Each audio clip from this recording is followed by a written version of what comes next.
സിറിയയിലെ ഒരു ഒട്ടകത്തിന് കുളമ്പുദീനം വന്നുവെന്ന് കേട്ടാൽ ഏതെങ്കിലും ഒരു മലയാളി പശുവിന്റെ കുണ്ടിക്ക് ഒരു ചവിട്ടെങ്കിലും കൊടുക്കാൻ കൊതിക്കുന്ന തരം കേരളീയ മതരോഗികളെ പോങ്ങൻ സാമൂഹ്യ മാധ്യമങ്ങളിലൂടെ ധാരാളമായി കണ്ടിട്ടുണ്ട്.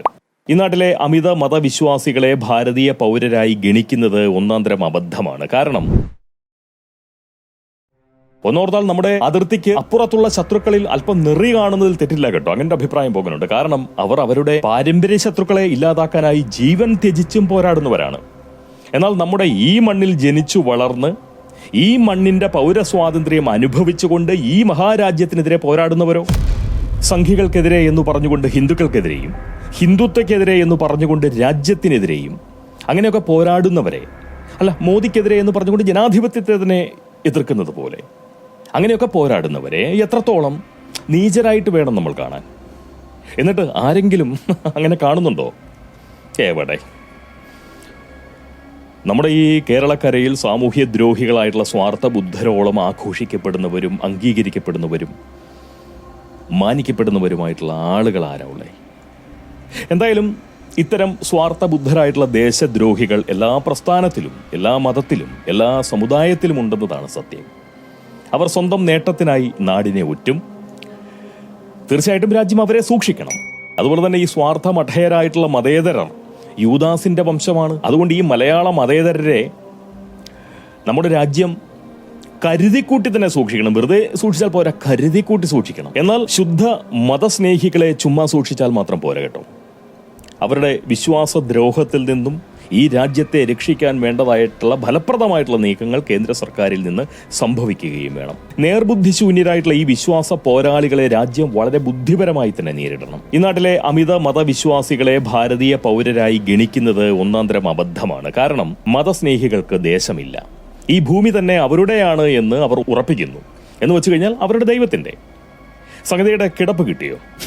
ആ മനോഭാവത്തിന്റെ അപകടം മനസ്സിലായോ? ഇല്ലല്ലേ? സാരമില്ല, നിങ്ങൾ ജൈവമഠേയരായിട്ടുള്ള മതേതര ബുദ്ധരാണെന്ന് അഭിമാനിച്ചു കൊള്ളുക. അപകടം മനസ്സിലാക്കിയവരോട് ഒരു കാര്യം കൂടി പോങ്ങാൻ പറയാം. അവർക്ക് മുന്നിൽ മനുഷ്യർ എന്നൊരു ജീവിവർഗമില്ല കേട്ടോ. ഉള്ളത് മതസ്ഥരും കാഫറുകളും മാത്രം. ബംഗ്ലാദേശിലെ ഒരു മതസ്ഥനും ഗാസയിലെ ഒരു തീവ്രവാദിയും ലണ്ടനിലെ മിതവാദിയായിട്ടുള്ള ഒരു സമാധാന മതവിശ്വാസിയും പാകിസ്ഥാനിലെ ഒരു പൗരനും അതുപോലെ തന്നെ കശ്മീരിലെ സമാധാന മതസ്ഥനായിട്ടുള്ള ഒരു ഇന്ത്യൻ പൗരനും മനോഭാവം കൊണ്ട് ഒന്നാണ്. അതാണ് അവർ പേറുന്ന ആഗോള സാഹോദര്യം. കേരളത്തിൽ ആഗോള സാഹോദര്യത്തിന്റെ ഉപദ്രവമുള്ളവർ ഉണ്ടോ എന്നത് പോങ്ങൻ പ്രേക്ഷകരുടെ പൊതുവിജ്ഞാനത്തിനായിട്ട് വിടുന്നു. ഈ മുത്തുപോങ്ങൻ പക്ഷേ ഒരു കാര്യം പറയാം. സിറിയയിലെ ഒരു ഒട്ടകത്തിന് കുളമ്പുദീനം വന്നുവെന്ന് കേട്ടാൽ ഏതെങ്കിലും ഒരു മലയാളി പശുവിന്റെ കുണ്ടിക്ക് ഒരു ചവിട്ടെങ്കിലും കൊടുക്കാൻ കൊതിക്കുന്ന തരം കേരളീയ മതരോഗികളെ പോങ്ങൻ സാമൂഹ്യ മാധ്യമങ്ങളിലൂടെ ധാരാളമായി കണ്ടിട്ടുണ്ട്. ഈ സിറിയൻ ഒട്ടകത്തിന്റെ കുളമ്പുദീനത്തിന് പിന്നിൽ കേരളീയ പശുവിന്റെ എന്തെങ്കിലും ഒരു സംഭാവന ഉണ്ടായിട്ടല്ല ആ പക. അതാണ് നേരത്തെ പറഞ്ഞ ആഗോള സാഹോദര്യത്തിന്റെ വീര്യം. എന്തുകൊണ്ട് മനുഷ്യർ ഇങ്ങനെയാവുന്നു എന്ന് ചോദിച്ചു കഴിഞ്ഞാൽ ഉത്തരം കണ്ടെത്തേണ്ടവർ നരവംശ ശാസ്ത്രജ്ഞനാണ് എന്ന് മാത്രമേ പോങ്ങന് പറയാനുള്ളൂ. പക്ഷേ പോങ്ങ ബുദ്ധിയിൽ ഒരു കാര്യം തോന്നുന്നുണ്ട്. അതായത് ഈ മാതാവിന്റെ പാലിന് മുന്നേ മതപ്പാല് കുടിക്കാൻ വിധിക്കപ്പെട്ട ഒരു സമൂഹം ഇന്നും നമുക്കിടയിലുണ്ട്. ആഗോളതലത്തിൽ സാമൂഹ്യ ബോധത്തിന്റെ അടിത്തറയ്ക്ക് പകരം മതബോധത്തിന്റെ അടിത്തറയിൽ പൗരബുദ്ധി പടുത്തുയർത്തപ്പെട്ടവർ, അങ്ങനെ വേണം പറയാൻ. മനുഷ്യരെ മതസ്ഥരായും കാഫിറുകളായും മാത്രം മനസ്സിലാക്കിയിട്ടുള്ള ഹതഭാഗ്യർ, ദൈവ പോരാളികളായി ചാവാനും കൊല്ലാനും നടക്കുന്നവർ. ബംഗ്ലാദേശിലോ പാകിസ്ഥാനിലോ മാത്രമല്ല അവരുള്ളത്. അങ്ങനെ വിചാരിക്കരുത്, അങ്ങനെ വിശ്വസിച്ച് ഒതുങ്ങരുത്. അതുകൊണ്ട് തന്നെ മാനവരാശിയെ ബാധിച്ച രോഗാണുക്കളായി മതസ്ഥരെ കണ്ട് മനസ്സിലാക്കിയില്ല എങ്കിൽ ഭാരതത്തിന്റെ മാത്രമല്ല ഈ ഭൗമഗോളത്തിലെ ഏത് പരിഷ്കൃത സമൂഹത്തിന്റെയും ഭാവി തീർച്ചയായിട്ടും അത് നാശത്തിലേക്കാവും നീങ്ങുക. ബംഗ്ലാദേശികൾ എങ്ങനെയാണ് ബംഗാളിൽ പിടിമുറുക്കിയതെന്ന് നമ്മൾ കാണുന്നുണ്ട് അല്ലേ?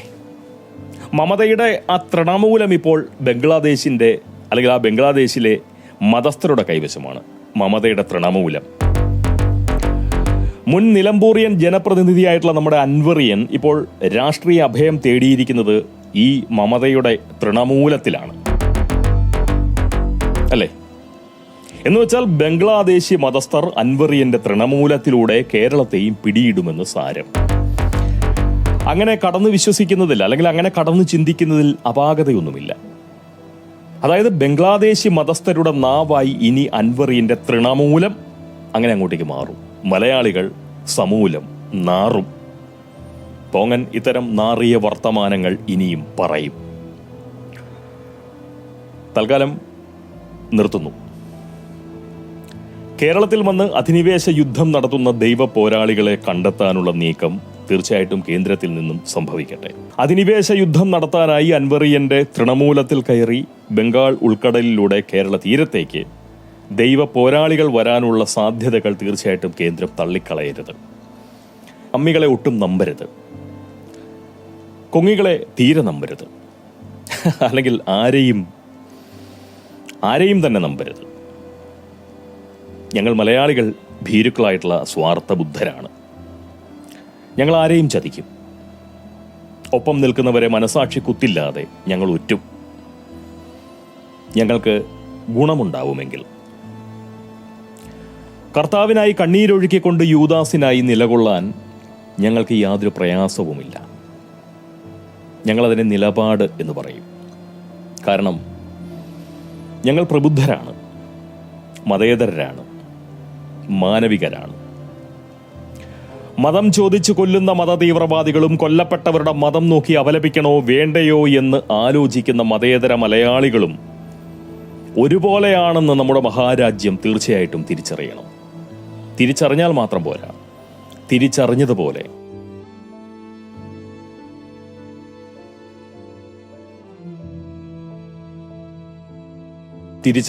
ഒരു സമീപനം കൈക്കൊള്ളണം. തിരിച്ചറിഞ്ഞുവെന്ന് ഇവിടുള്ളവർക്ക് മനസ്സിലാവണം. തിരുത്തേണ്ടവർക്ക് തിരുത്താൻ അവസരം കൊടുക്കണം.